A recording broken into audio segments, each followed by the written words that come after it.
বন্ধুরা, আজ আমি ইলিশ মাছের পাতুরি করেছি ছাঁচি কুমড়ো পাতার উপর। ঠাকুমার কাছে শেখা এই ইলিশ মাছের পাতুরি চাল কুমড়ো বা ছাঁচি কুমড়ো পাতার উপরে ইলিশ মাছ দিয়ে পাতুরি। আমি আজ সেই স্টাইলেই ইলিশ মাছ একটা ইলিশ মাছ নিয়ে তার মাঝের 4-5 পিস নিয়েছি। আমাদের বাড়ির লোক সংখ্যা কম, তাই বৃষ্টির দিনে টাপুর টুপুর বৃষ্টি পড়ছে, আর সেই বৃষ্টির দিন আমি সেই ঠাকুমার বানানো ইলিশ মাছের পাতুরি করে দেখাচ্ছি।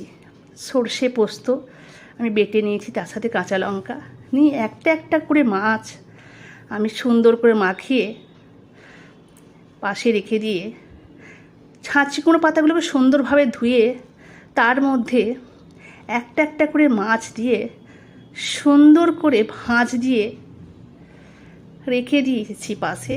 তারপরে সুতো দিয়ে সেই ঠাকুমা বাধ্য দেখেছি সুন্দর করে বিনি সুতার মতো সূক্ষ্ম সূক্ষ্ম সুতো দিয়ে বিনুনির মতো সেই মাছ পাতুরিগুলোকে সুন্দর করে ভাঁজ দিয়ে দিয়ে দিয়ে জড়িয়ে দিত, যাতে মাছগুলো ফুলে না যায়, যা মশলা না বেরিয়ে যায়। দেখো, সেই ঠাকুমার কাছে শেখা।